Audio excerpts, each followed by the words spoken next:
Okay, so we're entering our final unit in this class. In the first unit, I tried to give you like an introduction or an overview to what critical thinking is, what rhetoric is, what logical argumentation is, and how all of these things differ from one another, and how we engage in those things, how to do them well. Then in the second and third units, we looked at some case studies in these things. Some really important works in the history of philosophy that utilized rhetoric and critical thinking. They were based on critical thinking and used logical argumentation to make various points about society, justice, human nature, and the relationship between the human mind and the body.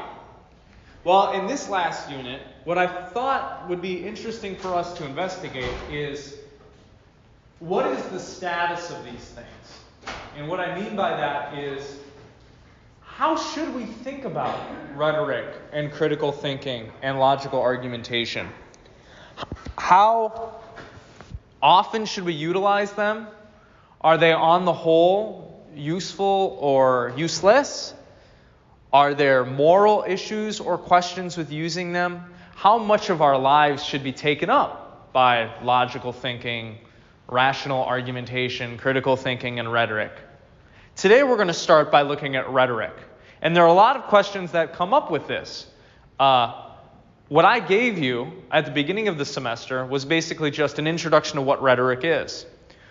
But some questions we might want to investigate are, should we engage in rhetoric if logical argumentation is available to us? What are the moral issues or the ethical issues with engaging in rhetoric? How much should we lean into it with respect to other modes of persuasion, like rational argumentation? These are some of the questions that we're going to be investigating today. And to do that, I asked you to read a short entry on basically the history of rhetoric from a philosopher known as Eugene Garver. I'm also going to be playing a clip for you, kind of summarizing the history of rhetoric as well. And then later in the class, I hope to use that information to open up a big discussion about how should we think about it, how and when should we use it, when is it appropriate to use it, etc. So remember, at the beginning of class, we defined rhetoric as the art or study of persuasion in speech and or writing.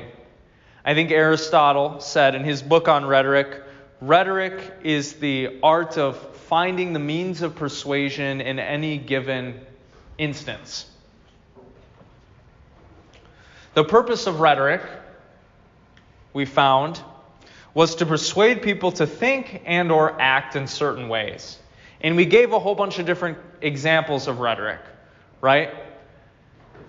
How to persuade someone is going to be based on what they are like individually, what topic you're talking about, the words that you use, sentence structure, tone, mannerisms, dress.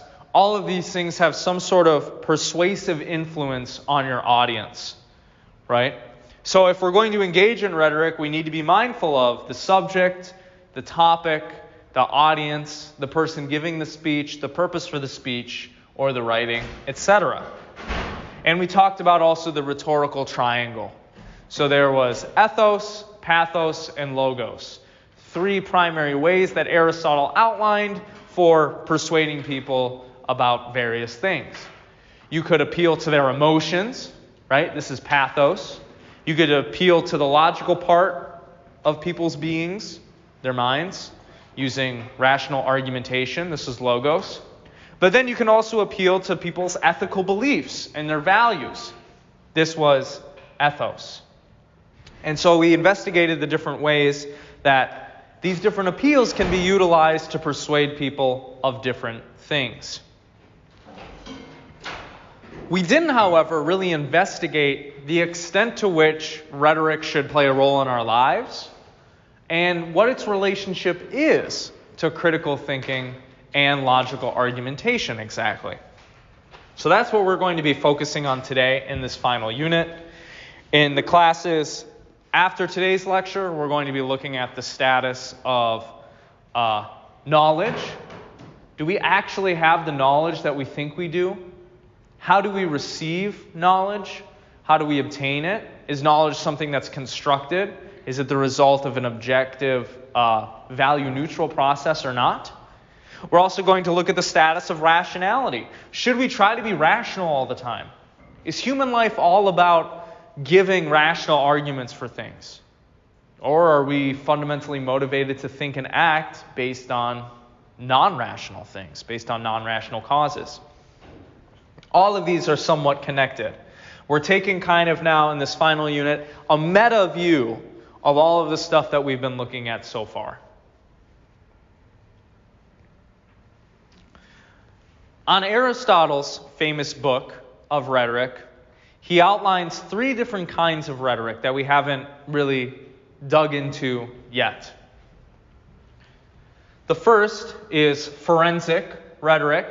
This is rhetoric that's used to establish facts, to make apparent the existence of something. Like, I saw him walk into the bar, right? There is a table right here. The society or the economic system is like this. This is one type of rhetoric that we engage in, right? We have to establish facts. We have to transmit some sort of information to our audience. And this is a weird one. The pronunciation's a little weird, but there's also epidictic rhetoric. Rhetoric is, this kind of rhetoric makes a proclamation or an observation of something. Not necessarily establishing a fact, but making an offering, you could say. Finally, Aristotle outlined one other kind of rhetoric in his book, deliberative rhetoric, which tries to bring about change. This is the kind of rhetoric that we associate with social and political activists. They're trying to change the way that society works. They're trying to change the way our economic system works, etc. So when we're utilizing rhetoric, we use it to establish facts, make a proclamation or observation about something, and then argue for something or against something. These are the 3 different kinds of rhetoric that he outlines in his book on rhetoric. And pretty much all of what we know about rhetoric we received from the ancient Greeks. So this is a field of study that goes back thousands of years. That was extremely important for their culture. At the time in which Aristotle was writing, Greek society had a kind of social and legal system in which it was expected of Athenian citizens, for example, to partake in politics, to make their case for different things, to vote on different things, to defend themselves in court. Therefore, the study of rhetoric was really powerful and really important for these politicians, you could say, because so much of their job was wrapped up in trying to make a case for something or defend something or argue for something. So figuring out what the means of persuasion were relative to their audience was a skill that a lot of politicians wanted to acquire. Therefore, it's not a useless skill. It's a skill that if we flex and learn a lot about, it will improve our ability to communicate and convince people of things, which will be useful in your jobs, in your activism, in your education, or when you advocate for yourself generally.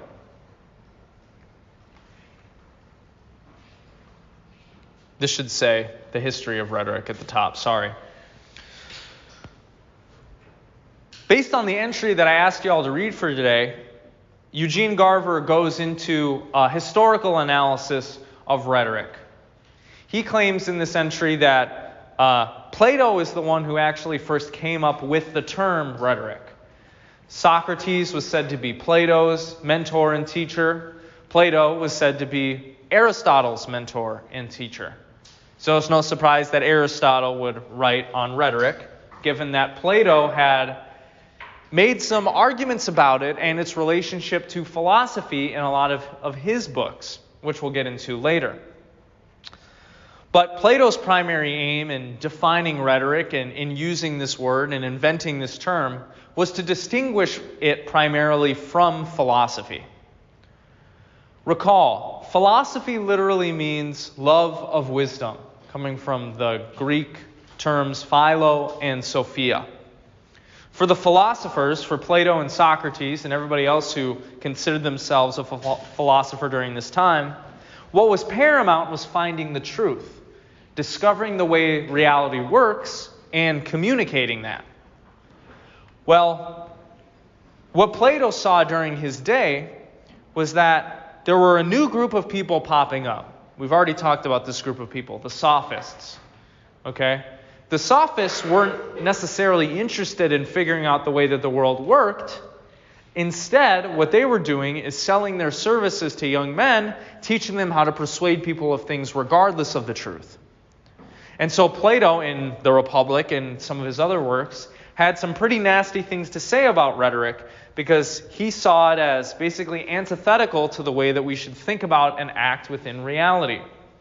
Our goal, according to the philosophers, is not necessarily to change the world regardless of truth, but to figure out the way the world actually is and communicate that. Because the truth can stand on its own two legs. And so he defined philosophy in contrast to rhetoric. He said philosophy was kind of the opposite of it. Due to the arguments and views of Plato and some of the other ancient Greek and Roman philosophers, there has been an ongoing discussion about the nature of rhetoric since its invention. People have wondered, how useful is it? How much should we lean into it? How much should we use it? Is it moral or ethical to use rhetoric to try to persuade people of things and perhaps manipulate them in certain ways? Is that a good thing to do? Is that a justifiable thing to do? And some people have also questioned, well, what is rhetoric exactly? What is its relationship to thought and philosophy? Is it possible for us to escape from rhetoric, to not use it? Or is it something that we are inevitably going to use and we can't get away from it? Philosophers and other thinkers and rhetoricians have been talking about these different aspects of rhetoric for thousands of years. And that's what we're going to do today too. Today, class is going to be mostly discussion-based. I'm going to play a short video for you here shortly, and then I'd like to discuss these aspects of rhetoric. Should we view it with suspicion? Should we use it more in our lives? Should we use it less? What exactly is its relationship with logical argumentation, with rational thinking? And is it moral or immoral to use rhetoric in some instances? And how do we flesh that out? How do we characterize that? So now I'd like to play you a short video, kind of recapping the history of rhetoric from Dr. Stephen Klein. So take a listen to this, and then we'll have a wide-ranging discussion about this status of rhetoric and what role it should play in our lives. Dr. Steve Klein, the Department of Communication at the University of Missouri. Welcome to this video lesson introducing rhetoric. For over 2,000 years, rhetoric is a field that's been met with controversy. Philosophers as prominent as Plato distrusted rhetoric as a field of study because it provided the potential to manipulate audiences by distorting reality, making the weaker appear the stronger, without any necessary sense of knowledge or wisdom behind a message. However, we have numerous examples from throughout world history who show how individuals, organizations, interest groups, and social movements have utilized rhetoric both effectively and ethically to bring about important social, cultural, and political changes. So, not just so we can be effective communicators ourselves, but so that we can also be critical consumers of the communication we face on a daily basis, we really should have an understanding of rhetoric. And so, to start that process, I want to define what rhetoric is, and then provide a brief introduction to some key rhetorical concepts from rhetoric's premier theorist, Aristotle. So, what is rhetoric?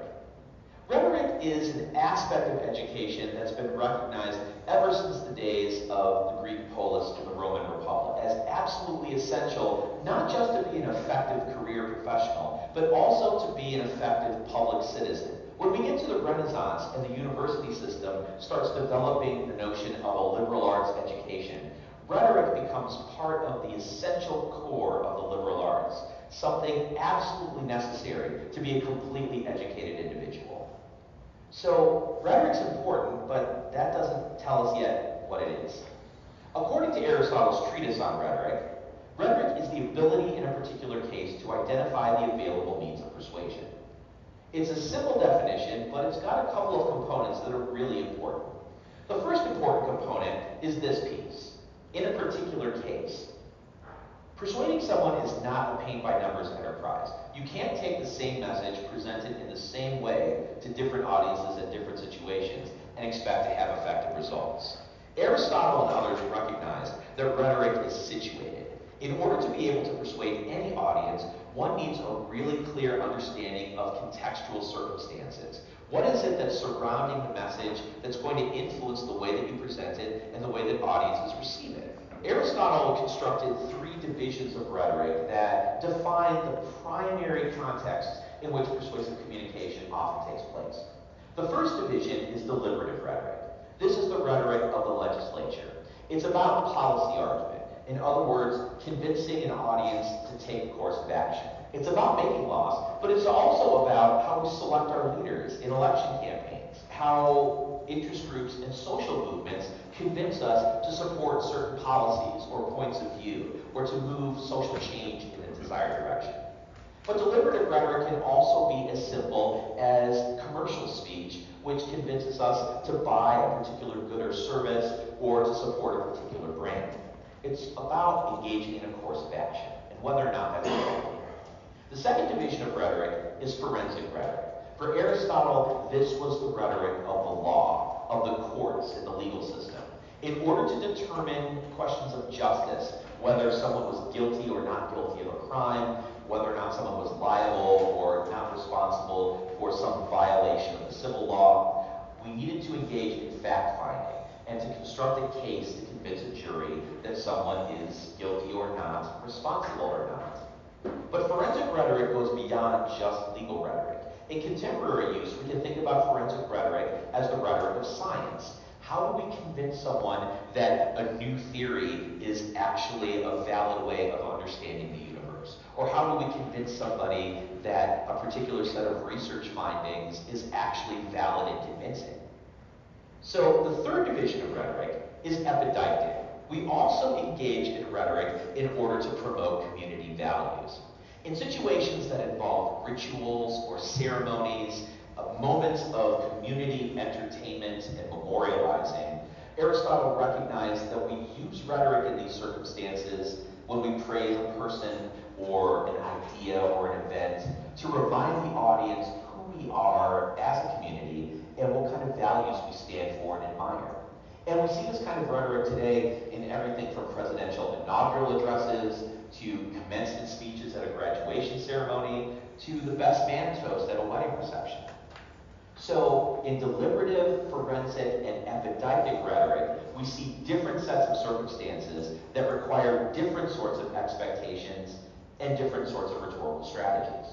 Once we understand that rhetoric is situated, the next important part of the definition is the available means of persuasion.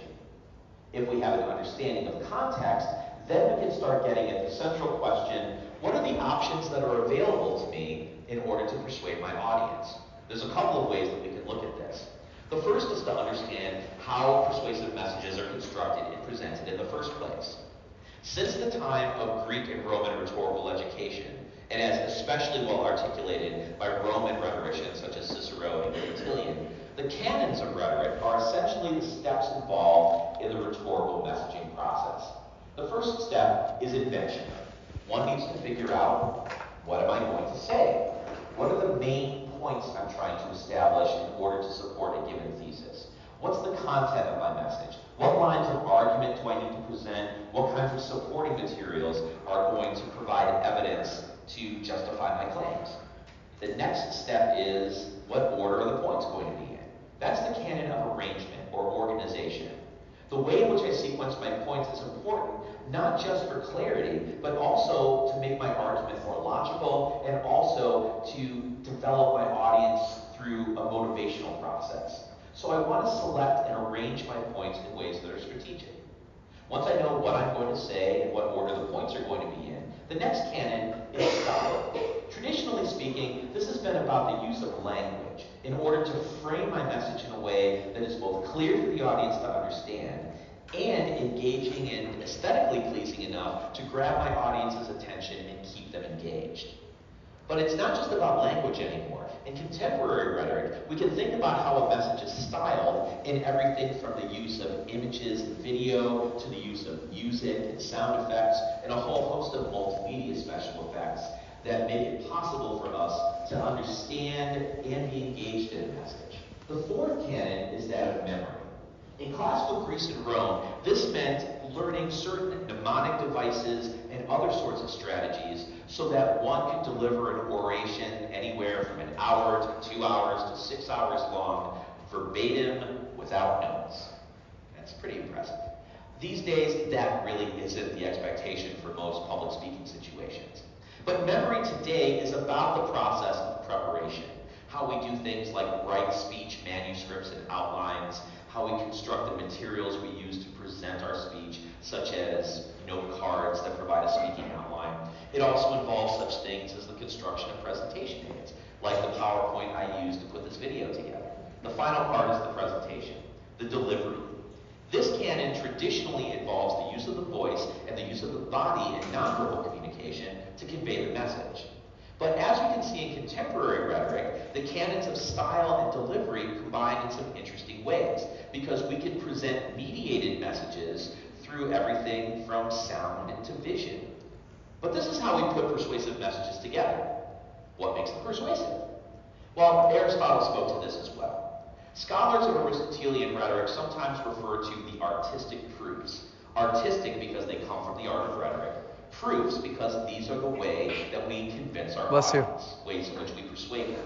And for Aristotle, the almost infinite ways that we can persuade audiences can be boiled down to three broad categories of persuasive appeal: logos, ethos, and pathos. For Aristotle, logos is appeal on the level of the intellect. You persuade me if you convince me intellectually through reasoned argument in the content of your message. We construct claims, we come up with evidence to support those claims, and most importantly for Aristotle, we use reasoning, we use logical inferences to connect the dots between our evidence and claim so that our audience can see the logical connections and be convinced. The second proof is ethos, or the character and credibility of the speaker. You can have a great argument, but if I don't trust you, I'm not going to be persuaded by you. So Aristotle talks about ethos not as the prior reputation or the credentials of a speaker. That's not part of the art of rhetoric. That happens before you construct a message.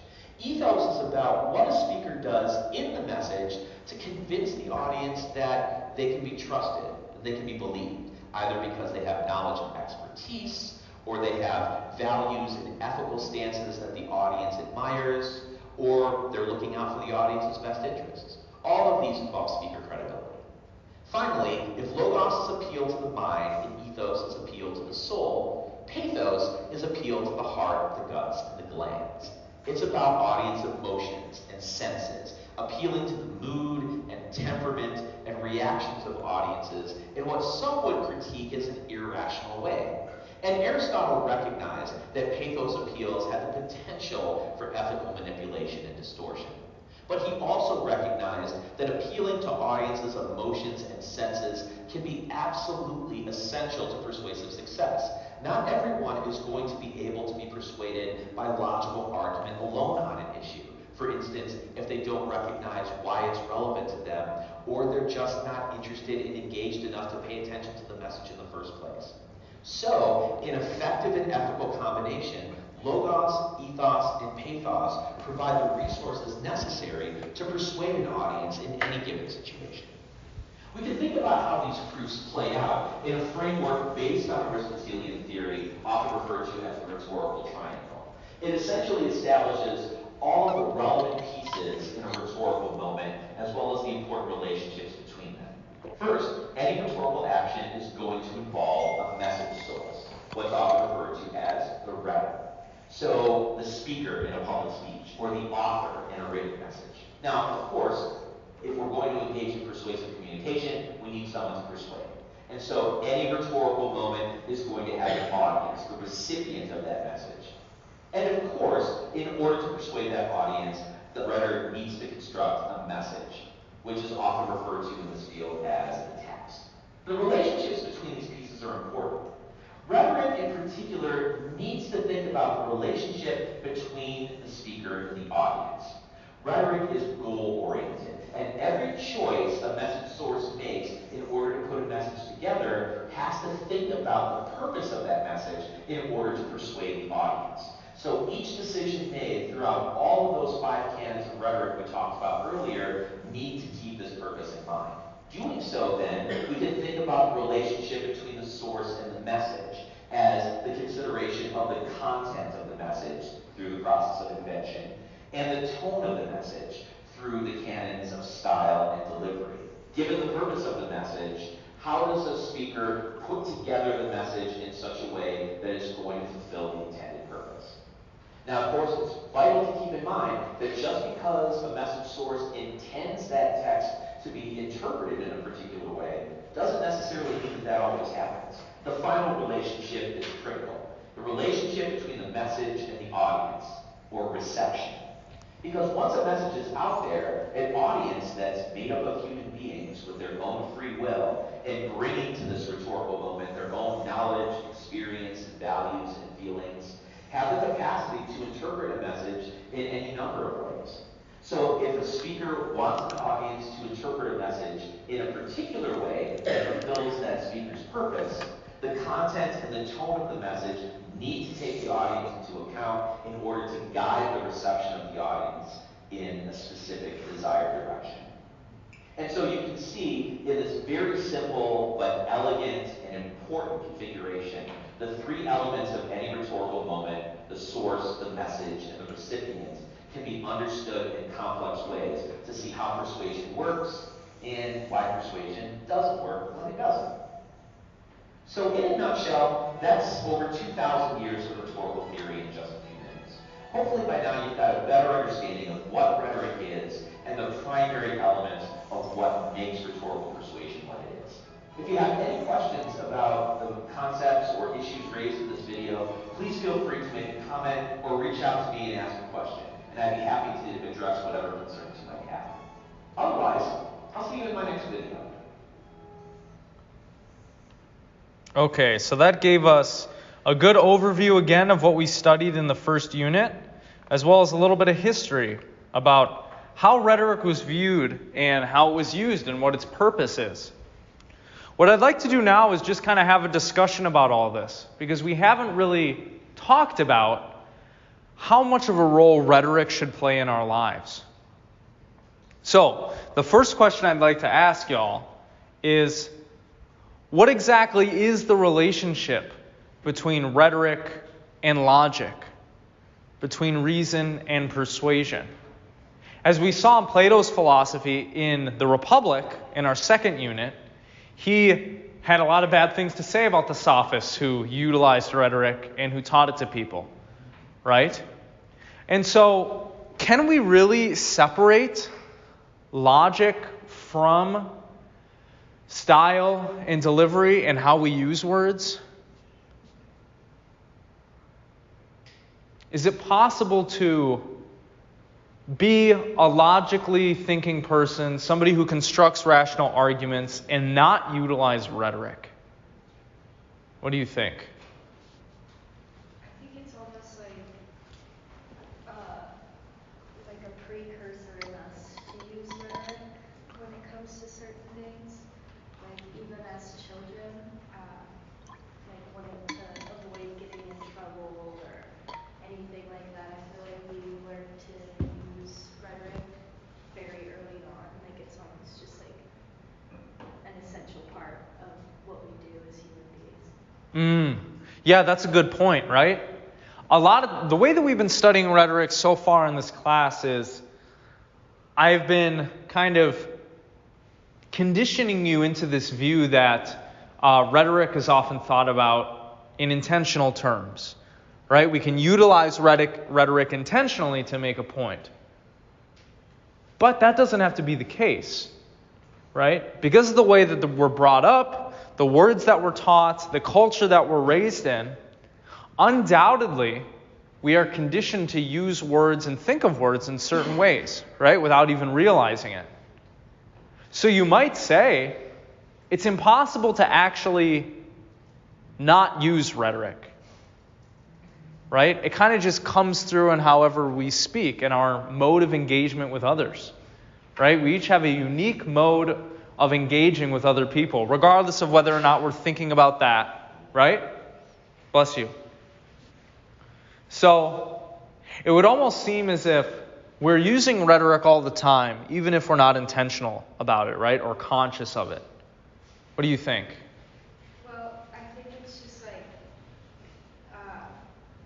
there's like a distinction between like being like manipulative and like using rhetoric. Like, if rhetoric also has to do with like the tone of your voice and the way that you, like your cadence, the way you present like the words, you can do those things and not be, or attempt to be like manipulative to somebody. Right, right. Intend there is a key word.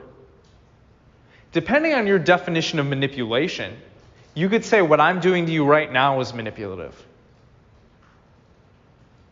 Right? Why could you say that? Context and intention is ironically something that's overlooked a lot in cases. So like now people kind of throw around like gaslighting a lot and like manipulation. That's like kind of terms that are just really like tossed around and applied to very minimal type of things, you know? Like it's just very context heavy.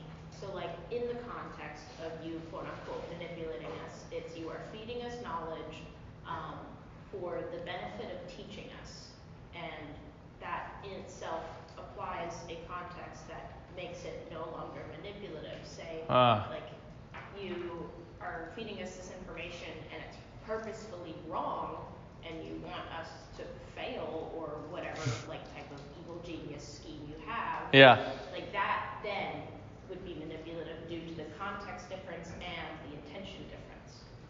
Right. Yeah. It is not frowned upon for teachers to use rhetoric, right, in the educational setting, if the intention is to educate the students, right? You don't bat an eye based on my tone, based on what I say. You're just kind of like, yeah, that's part of the teacher's job, right? We're literally paying to listen to you talk for an hour and 15 minutes. So. Right. Yeah. Yeah, so it would seem like maybe in the educational sphere, if the goal is to educate or transmit knowledge or get y'all to come to some realizations, rhetoric is fine. Would y'all agree with that? But there are other cases in which rhetoric is used, right? Rhetoric is used all the time in the courtroom to defend people from claims, to argue for certain claims. Is it appropriate to use rhetoric in that space?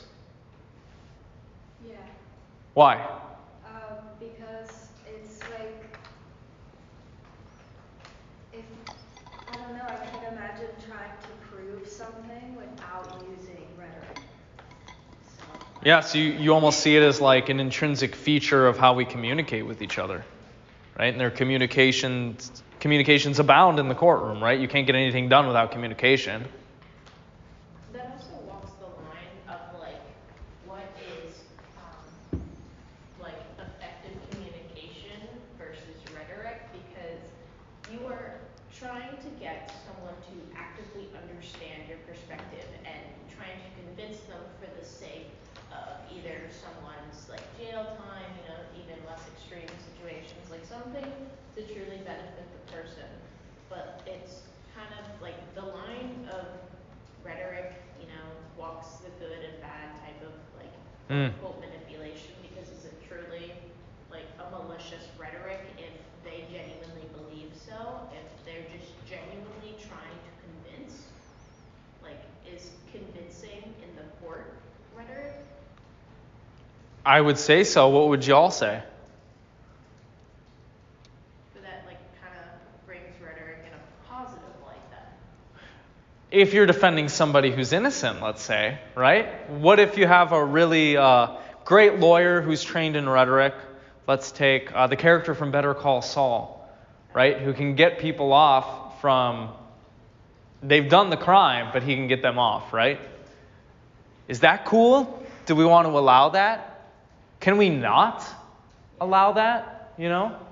I think that looking at rhetoric as like inherently like good or bad is kind of like,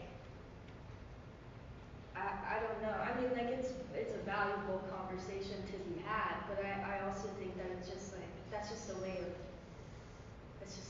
that's how we speak, that's how we communicate with one another. It doesn't mean that it's like as a whole rhetoric is inherently a good thing or a bad thing. That's just the way it is. This is what Aristotle would say, right? He would say rhetoric is an art or skill that can be used for good or evil purposes. Right? Yeah, I think we all recognize that rhetoric can be used to great positive effect. Right? Let's say you have a president who's trying to unify the nation. They do that, through rhetoric. If that produces more social cohesion, isn't that a good thing? Like, yeah, that doesn't seem like there's anything wrong or bad happening there. Or take a lobbyist in front of Congress who's trying to argue for, let's say, more environmentally sustainable policy. They're trying to convince the Congress members to pass a bill or a law that is going to protect our forests. Wouldn't we say, yeah, they should use rhetoric in that instance? Because protecting the environment is important. But then obviously it can be used for other things that are bad, right? A lot of people think advertising itself is kind of inherently manipulative, right? A lot of rhetoric goes into the production of spoken, written, and graphical advertisements, trying to convince you to buy a product. How do we feel about rhetoric in that space? Is there anything immoral about it? I don't think it's immoral because we all know what it's doing. Like we all know that it's manipulative in some sense, and we feed into it. You know what I mean? So how is it? I don't think it's immoral to try and sell a product or an idea to somebody or something. Is that because you think the intention matters? Like there's nothing wrong with trying to get people to buy something? Like that intention is fine? How about gaslighting? If I'm intentionally trying to get you to believe something that is contrary to your perception, maybe I'm trying to deceive or trick you, that's my intention, and I use rhetoric, is that bad? I think it's all about intentions. Okay. And like the context of the situation. Context, intention, yeah. How about consequences? Do those matter? Yes, I think that also goes hand in hand with intentions, though. Okay. So maybe we could justify the use of rhetoric in some domains based on what consequences follow from it. Maybe, I do have the intention to deceive you, but if I'm not successful in that, it's not as bad as if I actually succeeded in deceiving you. What do you think?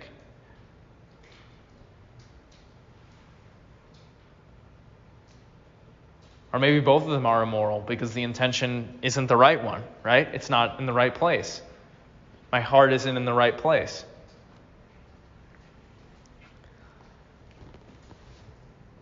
As has been the case since Plato started talking about rhetoric in relation to the sophists, it's been viewed with a lot of suspicion. And a lot of philosophers in particular think there's something immoral or unsavory about using rhetoric. In their idealized world, the only thing that we should appeal to when we're talking to someone to try to persuade them of something is their intellect, their reason. What do you think about that?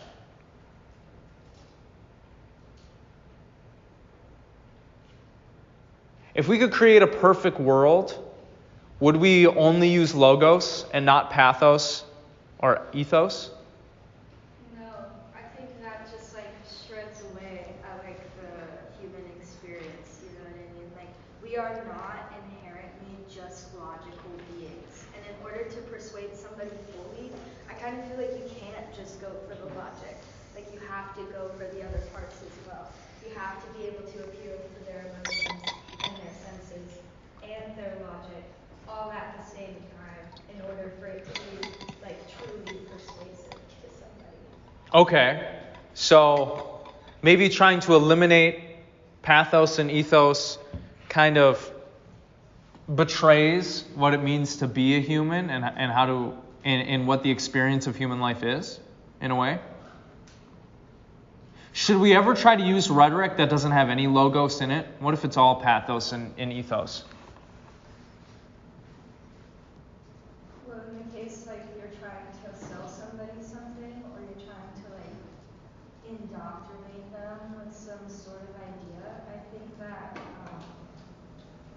you have to use the logic too. You know, I think it would be more moral to just lie to people about things rather than just like giving the truth and then using other parts of people to make them believe that truth.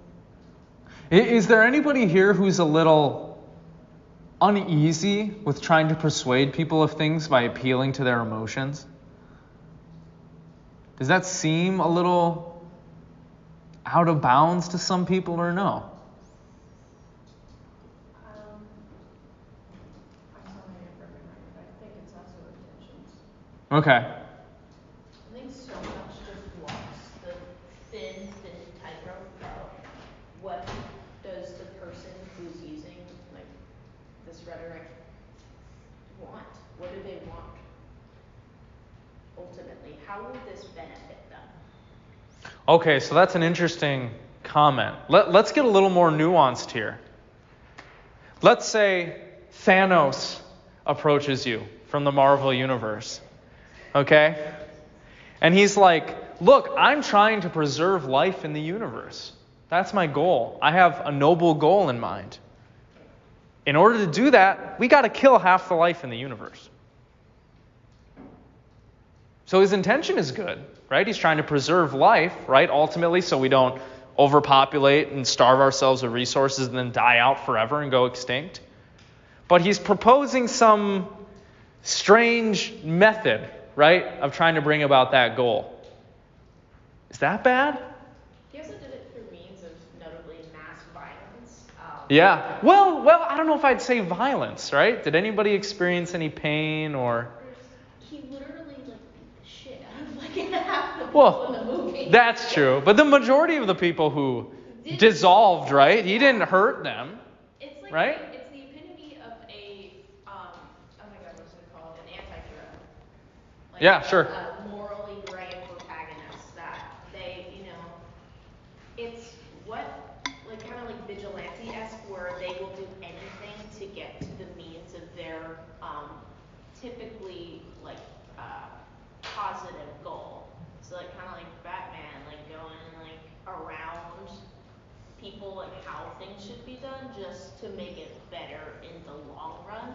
But you also, he completely ignores and Thanos himself does not appeal to any human emotion until his daughter literally like dies and he's like, maybe this isn't a good idea. But like until it personally affects him, he literally does not care for anyone else or anyone's type of emotion attached to people who are disappearing. He doesn't pick and choose, which in a way is fair, but also he doesn't keep other people's considerations and like intentions in his mind. He's simply egotistical and self-motivated by what he thinks is right. He thinks that he's this God complex, like divine justice that is being brought onto this world that he declares practically as his. He's not doing this for the betterment of humanity. He's doing this because it's what he thinks is right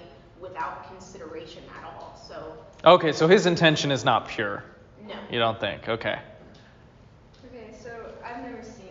You've never seen it? No, I haven't. But eliminating the context from the movie, if this big purple alien guy came up to me and said that it's either the universe or half of your world's population. I would say, okay, maybe we could wipe out half of my world's population. It's and not the save universe, it. though. What? It's not the universe, though. Like, What? the universe is gonna be fine. I thought that was like the predicament.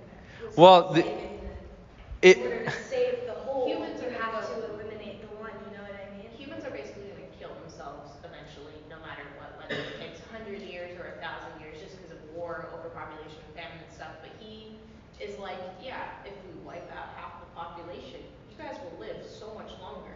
Like, the universe isn't at stake or anything, I think.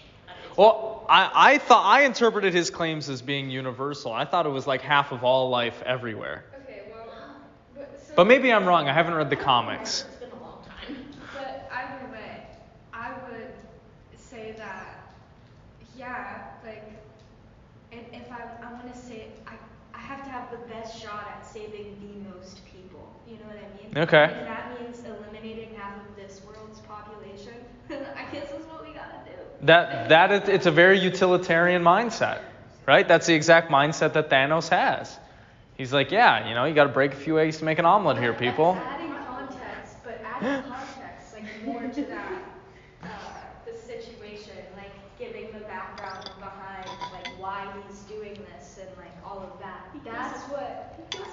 I see. I don't know any of this, but that's what makes it. That's what would make me be like, oh, he's just like, oh no, my daughter's falling off a cliff. Oh man. Okay, so now let me ask you this. Thanos comes to you with this proposition, and let's say you're like, okay, no, I don't want like half of all life to die. Like, that ain't cool. Would it be appropriate to use non-logos rhetoric to persuade him to change his mind? I think yes, because of I think drastic measures call for drastic reasons. And Okay. when you are faced with, hey, I think we should just, drastic measures, like, they call for things that are, fire for fire type of thing, which, if you're so against emotional rhetoric, I think it's what's necessary, because people like that who have this ultimatum divine justice of their own will, they really don't listen to logic, because logically, how could they be wrong? They're basically God. How could they be wrong? They are going to fix the problem, just them. He doesn't need anyone else to do that. So how do you convince someone who is so self-centered? I think you have to strike where it will hurt most, such as in his case, the only time he ever reconsidered his actions was when his daughter died before his eyes. Like, that is where you have to go when the stakes are that high. Okay. Yeah, that makes sense. This is where we run into a little bit of an issue, though, because we're constantly arguing about, well, let's just say social and economic and environmental policy. There are people who've been saying for decades that, the earth will be destroyed by 2030 or whatever it is. In the 60s, it was this environmental disaster. Al Gore famously said that we would all be underwater by now, which we're not. And so when we look at environmental policy, let's say, for example, there are some people who think, like, the end of the world is coming and it is extremely near because of what we're doing to the environment. And some radical members of these group, eco-terrorists, will bomb places. They'll bomb factories. And they'll bomb manufacturing plants to try to slow down this technological progress that is polluting the earth. Who gets to decide, what issue is the most relevant and the most pressing? Who has the truth? It's a very difficult question, right? Because if we're going to use rhetoric to try to persuade people of things, we better have the correct information. Do y'all trust that you know pretty much how the world works so that you have the right to use rhetoric to persuade people of things? What do you think? I wouldn't say that I know how the universe works, but like the first question you asked, like the relationship between logic and rhetoric, like I think that there is like a very close tie between like developing the logical part of yourself and developing the more emotional part of yourself. Okay. And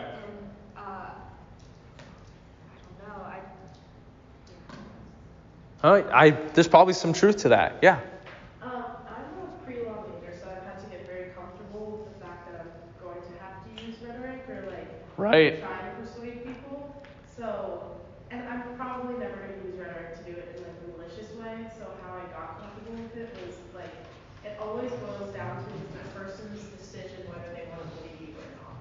Like the rhetoric that I'm using, I would never put someone into a place where they don't have a decision to say, like, okay, no. And those two were the perfect example of like Thanos in her mind had definitely like used rhetoric in a way where she was like, yeah, that makes a lot of sense. But still, she decided that that didn't make sense to her. So it's always up to the person whether they want to use rhetoric or not. I mean, there are a few exceptions where it's like absolutely not okay to use it, but. Okay. Yeah, you're undoubtedly going to have to use it in your career, right? So it's important that you get comfortable with it now. But I want to play devil's advocate. I want to press on the idea that it's up to people to decide whether or not they're convinced by you.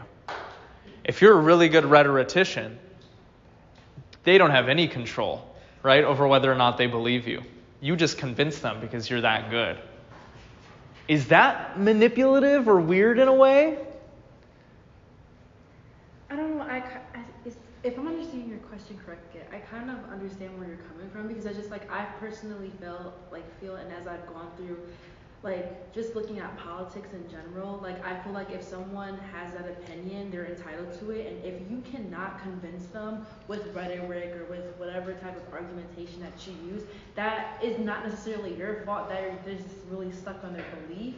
I'm not gonna blame myself for it, but there has been times where I have tried. Like for example, the Willow Project, like everyone came for Biden for putting that through. So it's just like no matter how much you can convince someone with rhetoric and emotions, or like the three ones, the etho, logos, and pathos, like it sometimes it just won't go through, and you can't kind of like blame yourself on that. But it's just like I feel like everyone is entitled to, and I feel like someone should make the decision themselves whether or not they want to take in this information and like actually believe it. Right. In an ideal world, right, we do have like control kind of over what we believe and what we do, right? But what we're running into, particularly in the digital age, is that we are being blasted with stories and narratives and half-truths and images all the time that change our minds about a lot of different things, right? I don't think any one person could stand up to a very intense propaganda campaign, right? Now, we said that if the intention is good, then maybe the use of rhetoric is justified. But I wonder how often we are aware of whether or not what we're trying to do is right, if we actually know that, if we actually have all the facts. And so I'm not going to lie, I view rhetoric with a little bit of suspicion. I kind of have Plato's disposition that ideally we'd like to convince people using reason and not try to manipulate their emotions. But then it's not clear to me that all rhetoric is manipulating people's emotions, right? I don't think it is. And I'm also kind of with Aristotle in that it doesn't seem possible for us to do without rhetoric or not engage in it. It's something that we could just kind of do without thinking about it, right?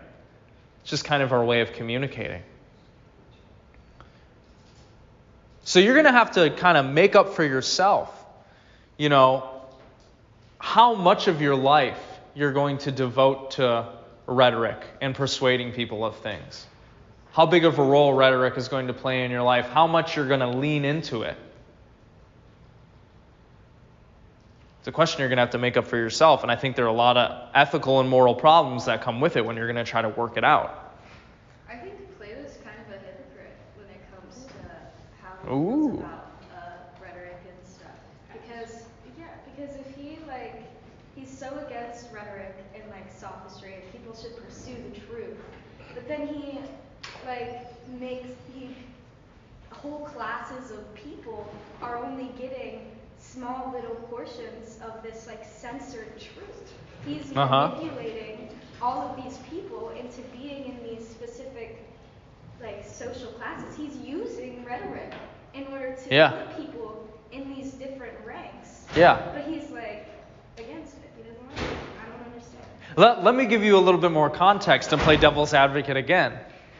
One of the reasons why the philosophers hated the sophists so much, who were going around teaching rhetoric, is because they charged people for their services. In our modern day, that doesn't seem problematic, right? People charge people for services all the time.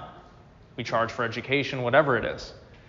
But in the ancient Greek polis, this was a big issue.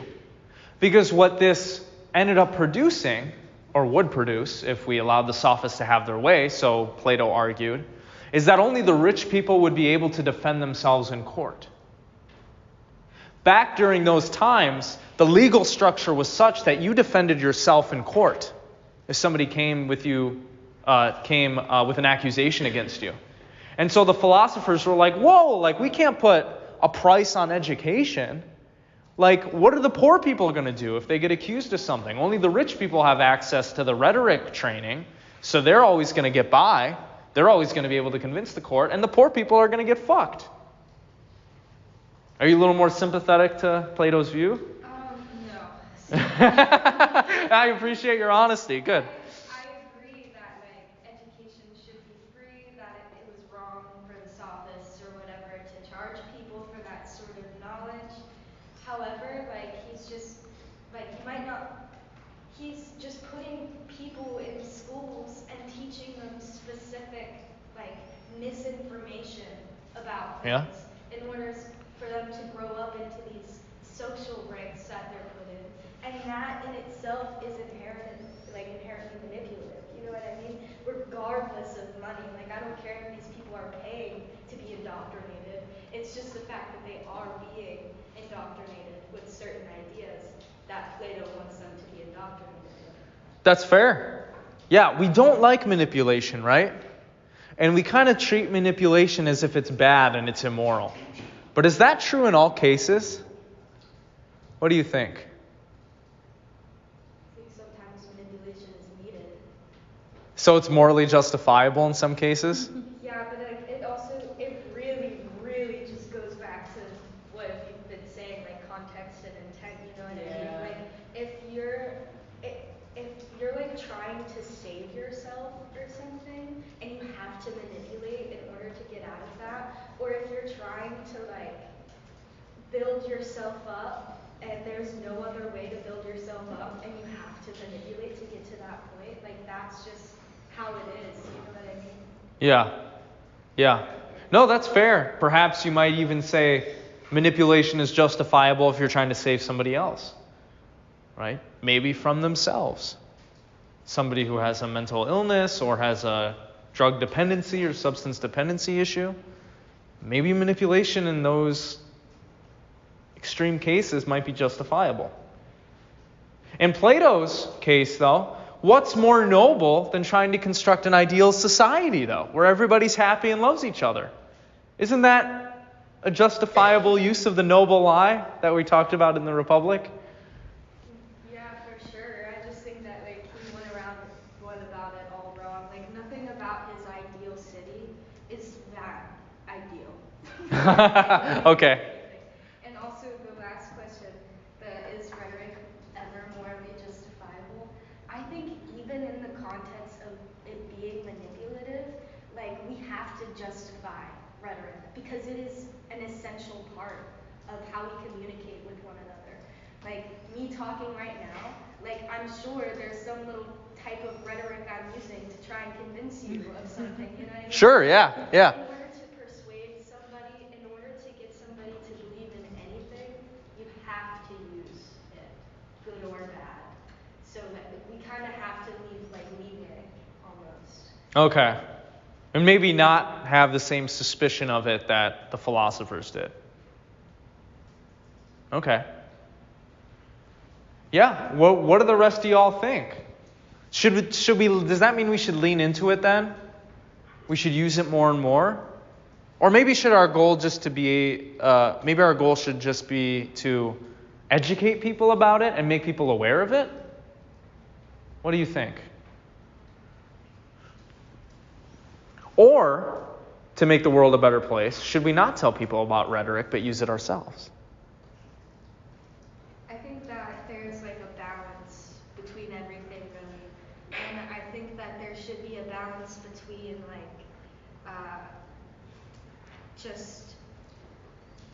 I lost my train of thought really. No, I think I understand what you're saying. Yeah, I mean, we have this belief in the West that, giving people knowledge is a good thing. We don't want to manipulate people. We don't want to constrain or violate human freedom. You might say that, if we keep the secrets of rhetoric to ourselves and we don't tell anybody about it, that maybe that's a little bit manipulative. Maybe we should tell people about it. Maybe we should educate more people on it. It's unclear, however, if doing that is going to be a good thing for society, though. Right? Because there are a lot of bad people out there. There are a lot of people who are going to use rhetoric to try to get you to think and do things that are a little unsavory. They don't have the best intentions. Right? Hopefully I have good intentions in teaching you all about this, but I don't know. I think as long as rhetoric is taught alongside the critical thinking abilities to potentially see through it, Okay. rhetoric exists, but also teach the skills to not be fooled by it. So if it is with malintent, to be able to see through the smoke screen of, oh, this is just rhetoric, there's nothing actually here of substance, of logical substance that makes this a decent argument. Right. Okay. Yeah. I was just going to say that I think rhetoric can only be challenged by rhetoric. A good rhetorician is never going to be convinced of something by someone else who's using rhetoric. That's why law is fair in a way, because it's not one of them is going to be using rhetoric and the other one isn't going to be. They're both using it, so it's who's better at it, kind of. Right. Right. It's no one ignorant of using rhetoric. Yeah, so maybe democratizing this kind of information would be a good thing. Yeah, so people can see through it, so that people can do their jobs better, whatever it is. Found my train of thought. Okay.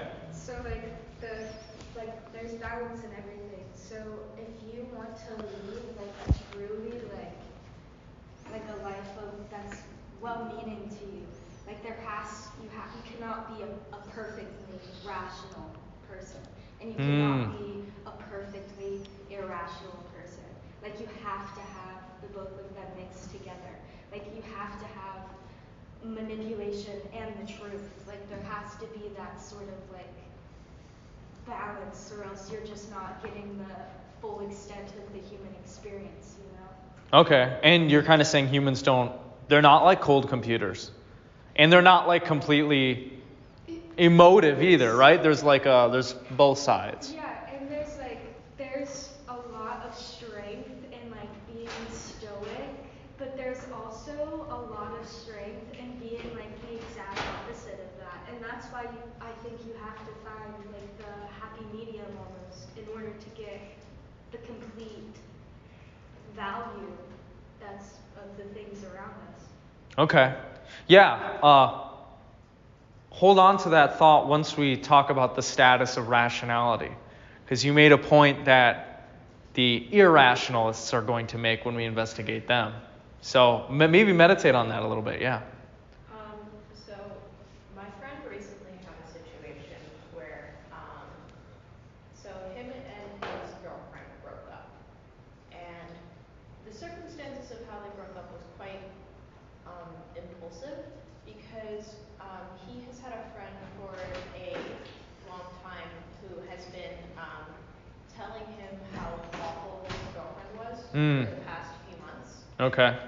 And we found out. So this friend finally convinced my friend to break up with his girlfriend. finally got into his head and like has been trying, like taking everything that she quote unquote does wrong and then twisting it into like she's constantly manipulating you, man, like she's doing this, you're falling victim to that. And so the second that they broke up, literally the next day, the friend started talking to her. And so we kind of had the realization of, oh my God, this friend has been trying to break up this couple because the friend wants to get with his girlfriend. Interesting. Wow. Yeah. And this has been a months long scheme. And it's incredibly like elaborate. Like he's been dropping these hints for months. And so we're all just like, oh my God, you know? And I really think that type of thing highlights people do not always have good intentions. I would argue for the bulk of time, people simply just do not have good intentions. People are selfish creatures. Like, I think, you know, people are capable of a lot of good, but people are capable of just as much bad. Just as much as we can use good rhetoric to defend good and honest people, we can use bad rhetoric to defend people who have done horrible things. Sure. Like, it really highlights the morality of people and where it goes for people, because people will take whatever they can and run with it, depending on what it is and how the direction they will go. So like the friend has been scheming this for months along because his ultimate goal the whole time was trying to break down his friend into such an emotionally vulnerable point, to the point where he could quote unquote like snatch the girl away. Yeah. You know, that was his malicious intent the entire time. And my friend thought that he was literally looking out for him for the entire time. So like my friend basically fed into this delusion of, oh my God, maybe she is horrible for me. Do I deserve this? Is she actually manipulating me? You know? And so that just is incredibly a crazy thing to show how twisted people can be with using rhetoric. Yeah. Absolutely. Yeah, so hopefully what you're learning in this class will help you spot it, right? And will help you understand it better so that you don't get manipulated like that. Maybe abused, you could even say. Yeah. I think that's a good point to end on. I'll let you all go a little bit early today. So yeah, think about rhetoric. Think about the place that you want it to have in your life. Think about what the appropriate and inappropriate uses of it are. Don't trust everything politicians or teachers say, including this. No. All right, thank you, folks. Have a great day and a good weekend.